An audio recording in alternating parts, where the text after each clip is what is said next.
Anybody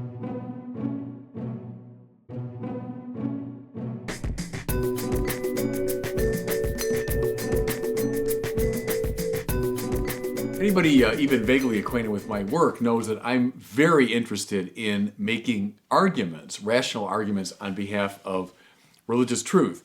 I've called for a long time for a revival of apologetics within Catholicism. I've also been a long-time critic of a dumbed-down Catholicism. So I believe very much in the path of the true and the truth. Also, for a long time, I've advocated the path of the beautiful when it comes to evangelization. So I'm convinced that Sistine Chapel ceiling and the Sainte Chapelle and the four quartets of T.S. Eliot and the St. Matthew's Passion of Bach have a convincing power that goes beyond, in many cases, the convincing power of even the best argument. So I've been for the path of the true and of the beautiful. I want to talk today briefly about the third great transcendental. So we talk about the true and the beautiful and the good. Because the good, I'm convinced, is also a very powerful path of evangelization. The Christian life concretely and heroically lived out has a convincing power. Again, that often goes beyond the convincing power of even the best arguments. Now, you can see it up and down the Christian centuries. Go back to the very earliest days, the beginning of the church, when, to be fair, most people, Jew and Greek alike, saw the nascent Christian church as either scandalous or crazy or irrational. What drew people to it? To me, it's always been a fascinating question. So think of the very beginning, when people were just hearing for the first time. What drew them to it? Well, it seems pretty clear that at least to a large degree, they were drawn in by the goodness of the first Christians. Think now at a time when, the exposure of an infant who was malformed or unwanted was common practice. It wasn't really seen as something all that bad. It was common practice. When people just routinely sought revenge and great acts of violence, etc., etc. When the sick and the poor and the destitute were pretty much on their own, unless they had family supporting them. During a time when all that was taken for granted, the first Christians took care of their children and their infants. They took care of the suffering and the sick. And not just in their own number, but they reached out beyond their own community, often caring for their persecutors and their enemies. There's no question that the radicality of the Christian life, concretely lived, caused people to take a deeper look. They realized something strange and distinctive was going on. Now, fast forward a couple more centuries as the Roman social order is breaking down. And some of the best and brightest in the Christian world took to the hills and the deserts and the caves to live out this radical form of the Christian life. So these early monastic figures, hermits and desert fathers and so on. What were they doing? They were living the life radically, trusting in God's providence, living in simplicity and poverty and humility. Well, what did they do? They attracted in short order a lot of disciples and followers. And that was the core of what eventually became the monastic movement in the West, especially associated with Benedict. But the monastic movement, which in time re-civilized Europe. Not just re-evangelized, but re-civilized Europe.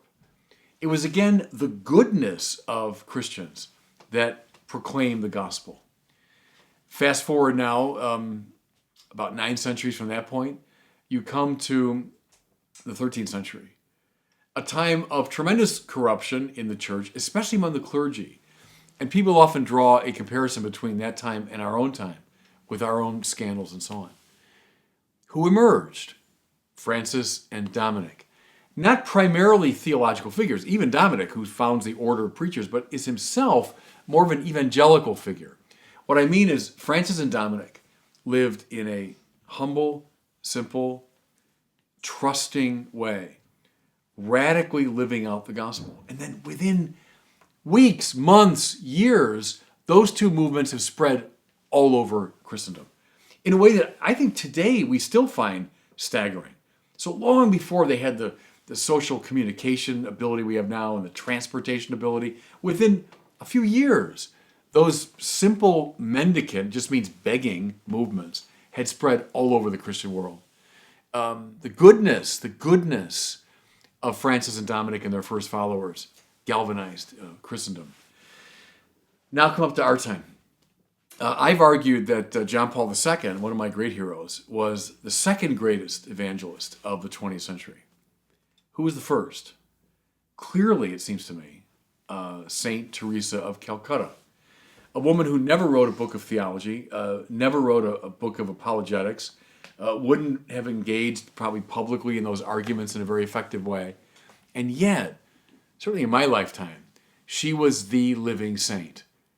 Someone who, by the very radicality of her Christian commitment, drew people to the church. The way of goodness can be the most compelling of the transcendentals. You know, go back now to the patristic period, a story I've always loved. A fellow that we now know as Gregory Thaumaturgus, or Gregory the Wonder Worker, a great saint. When he was a young man, this young kid, Gregory, comes to Origen of Alexandria, one of these early theologians. And he's, like a lot of young people you meet over the years, he's curious and intellectually interested, and he wants to know about this whole Christian thing. So he comes to this great master, Origen, and he says, I want to know Christian dogma. Origen said, first come and live our life, and then you will come to know our doctrine. And I've always felt that's the right instinct, is first participate in the goodness of the Christian life, then you'll understand the doctrine of Christianity from the inside, the good as the right path. Here's a similar story from the 19th century.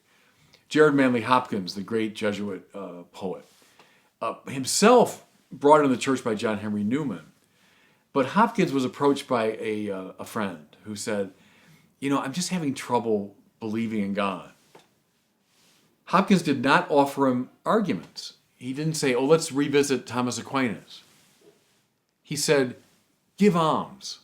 It's tremendous advice, really. And Hopkins, with his poet's intuition, probably sensed that with this particular fellow, arguments wouldn't have cut it. Give alms. In other words, live the Christian life yourself radically, and you'll find yourself drawn into deeper and deeper conversion. I referenced already, our own time, which is in some ways like the 13th century, a time of great corruption, especially in the clergy. It's happened in the course of my priesthood that the church has been victim to this almost perfect storm of the sex abuse scandal. It's undermined our life, our work in every way. I remember my great mentor, Cardinal George of Chicago, as we'd reflect on this time we're going through, he would say, I'm looking for the orders. I'm looking for the movements. And what he meant was, precisely during times of crisis, it's when the great saints always arose. So again, think of the earliest days. Think of the fall of the Roman Empire. Think of 13th century time of corruption. Now, during this rather dark time, what was he looking for but the saints who would lead the movements and orders, who would embody the goodness of the Christian life so that the gospel might be proclaimed. So I would say, I used to tell my students at the seminary that I think evangelists today have got to be kind of rangy. You got to be a little flexible. You have to have a lot of tricks in your bag. You know what I mean?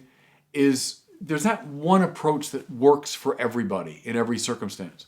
So I'm gonna evangelize through arguments. Great. I love arguments, and they work well with certain people. I'm going to evangelize through beauty. Terrific. Show someone Chartres Cathedral, you can change their life. Not everybody. Some people, I think, respond best to the very goodness of the Christian life concretely lived. All three are good routes of evangelization.